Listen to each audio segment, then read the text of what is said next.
क्या आपको पता है श्राद्ध किस लिए मनाया जाता है और किसने पहली बार मनाया था? एक बार की बात है, महाभारत के महान योद्धा दानवीर कर्ण के बारे में तो आपने सुना ही होगा। अपने जीवन में उन्होंने कभी किसी को खाली हाथ नहीं लौटाया। सोने, हीरे, जवाहरात और धन संपत्ति का दान तो उन्होंने भरपूर किया, लेकिन जब मृत्यु के बाद वे स्वर्ग पहुंचे तो उन्हें एक अजीब अनुभव हुआ। स्वर्ग में कर्ण को खाने के लिए ढेर सारा सोना और कीमती रत्न दिए गए।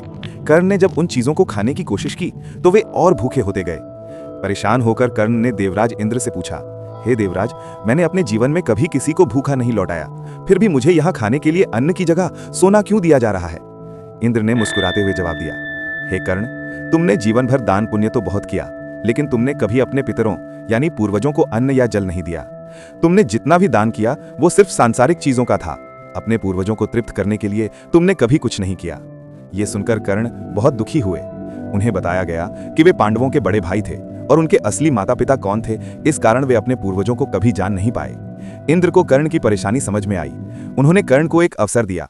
उन्होंने कहा, मैं तुम्हें 15 दिनों के लिए वापस पृथ्वी पर जाने की अनुमति देता हूं। इन 15 दिनों में तुम अपने पूर्वजों को याद करके अन्न और जल अर्पित करो।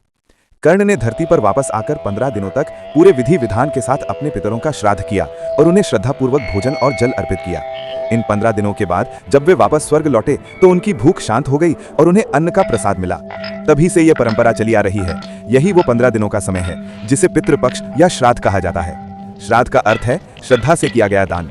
ये पर्व हमें सिर्फ कर्मकांड नहीं सिखाता, बल्कि ये बताता है कि हमारे पूर्वजों का सम्मान करना और उनके प्रति कृतज्ञता व्यक्त करना कितना जरूरी है। श्राद्ध का उद्देश्य हमारे और हमारे पितरों के बीच एक अटूट संबंध बनाए रखना है। और ऐसी इंटरेस्टिंग स्टोरी के लिए हमारे चैनल को सब्सक्राइब करें।